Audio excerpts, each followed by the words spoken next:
For a phone camera, this is as big of a leap as the introduction to the first ever smartphone. Today, Apple is going to reinvent the phone. The fact that you have to figure out which camera is which, it even sounds ridiculous saying it out loud. If you guys want to follow along and get the practice footage, you can download that from my Discord channel. Link is going to be in the description. I will not make you sign up for an email newsletter. All you can do to return the favor is smash the like button, subscribe to the channel. Let's roll the intro.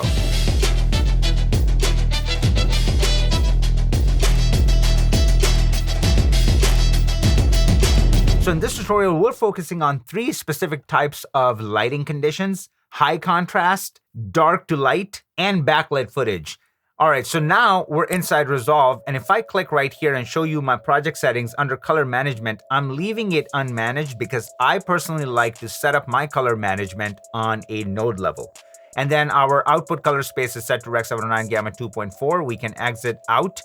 This is obviously Alexa because you can see the color space transform, taking it from log color space to Rec 709. So scene referred here is log C4. This is RE's brand new color science, gamut 4 instead of gamut 3.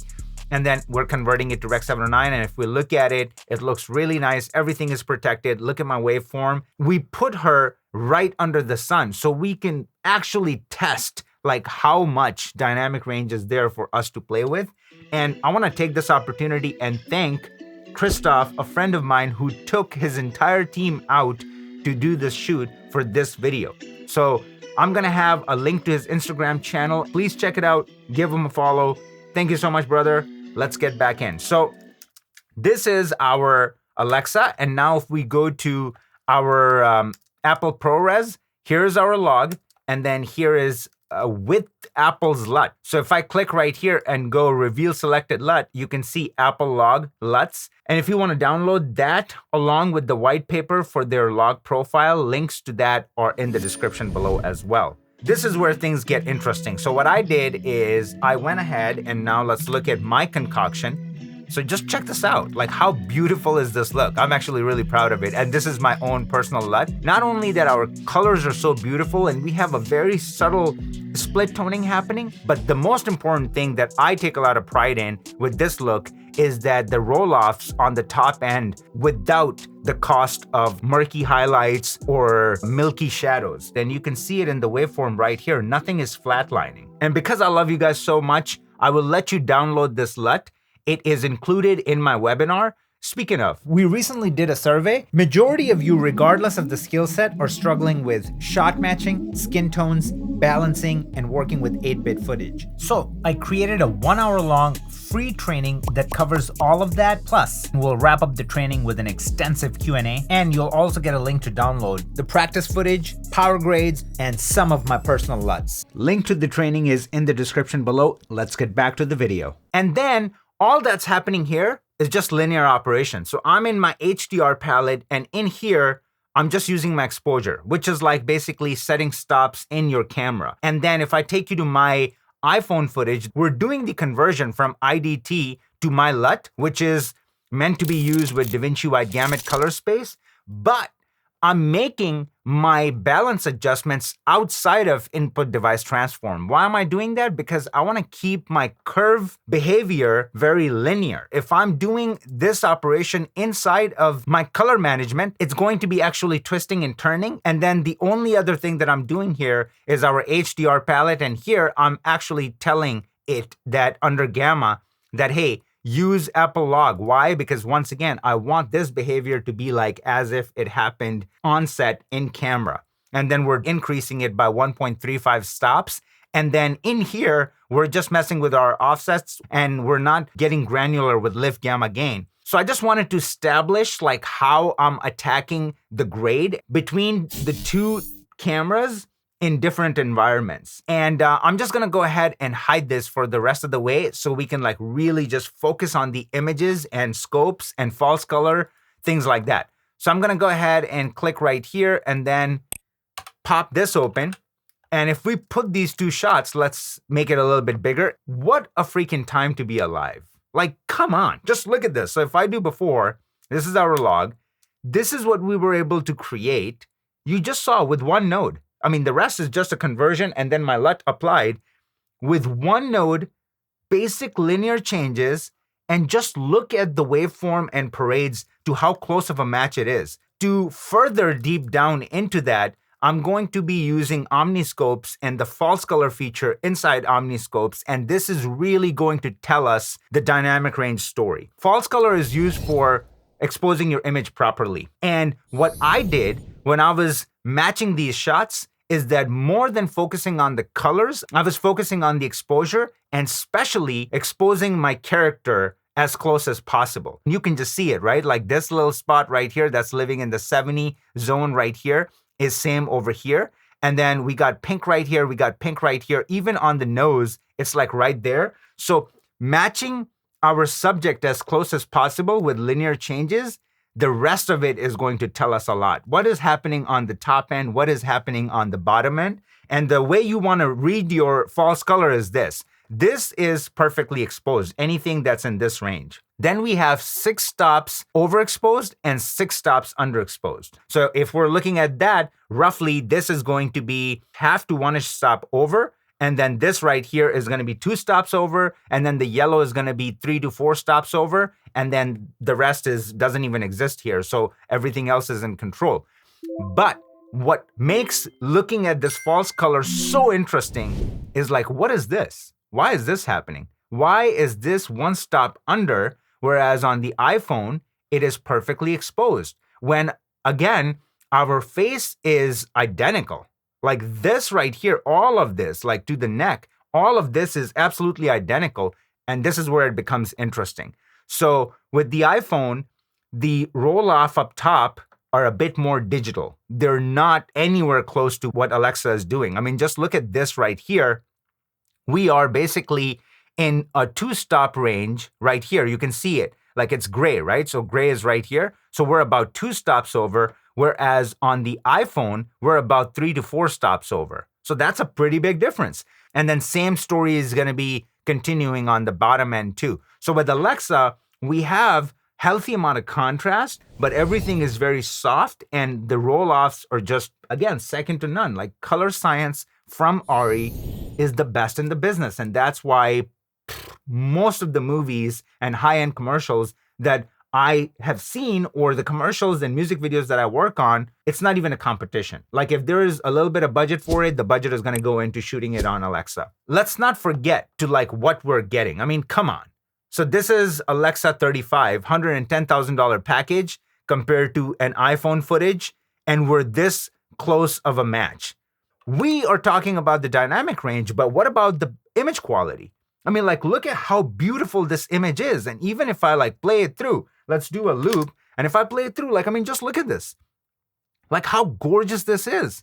But once again, the big thing that's playing into that is giving it tons and tons of light. So don't forget that, right? Like, because I can already tell, like around here, we got a little bit of chatter going on, right? So like if we do a push in right here, and if we do a playback, you see all this?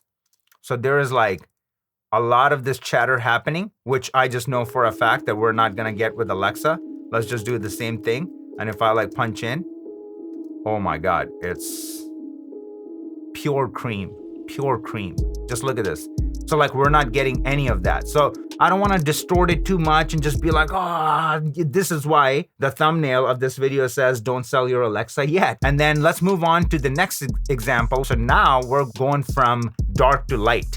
And this one I was particularly very impressed with from this distance, and especially watching it on YouTube. And if I were to hide this right here, I'm not gonna lie. How can we shoot something with this guy and put it next to Alexa? Having these two cameras in the same conversation could be the end of this video. I mean, it's like, what else do I have to talk about? And then again, if you look at the waveform and parade, how close of a match we got. And now if I take you to the false color on this one, this is particularly impressive. I mean, this is kind of ridiculous. It's like nailing it on every level. So look at what's happening up top in the sky to the sky. Okay. Look at this pink to that pink. Look at the light post right here to the light post right here. Look at this like little thing. I don't know if it's a garbage can or whatever it is. Maybe it's a sign. Yeah. And like this right here to that right there. This one really impressed me. I was just like, oh my God, like this is kind of crazy to how close we got in this shot.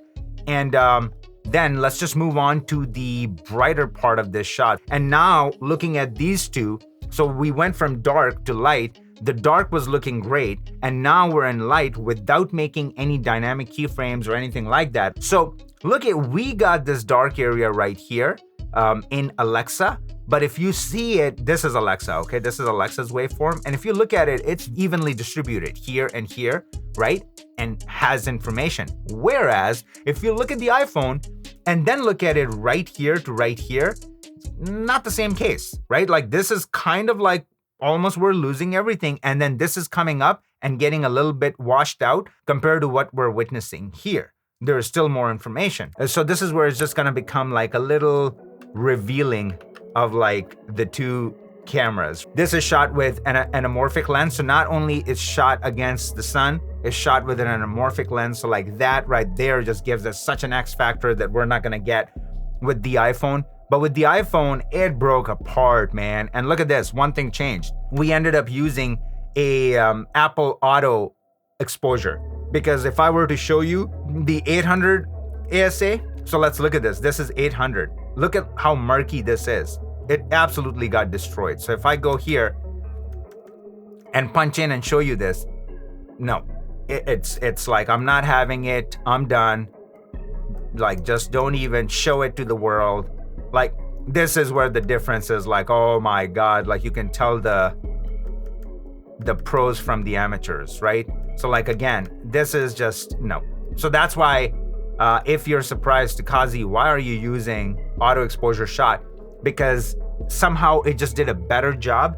It didn't do a better job in like switching back and forth so much. Like the exposure is going all over the place. For the comparison's sake, I broke it up, the backlit sequence, into 3 different scenarios. So one is right here where we're getting a little bit of like a lens flare action happening, hitting us, right? So like this kind of thing.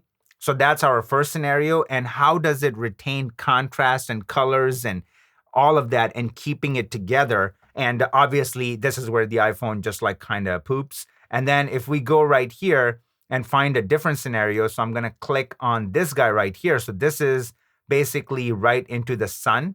And if we go here, so, you know, the sun is right here, right? And then the sun is right here. So very close to what's happening. And once again, you can see like how everything is just so milky and beautiful, and it just feels natural, and it feels like, it feels cinematic. Like, let me just say the most cliche term. Whereas here, it's just not having it.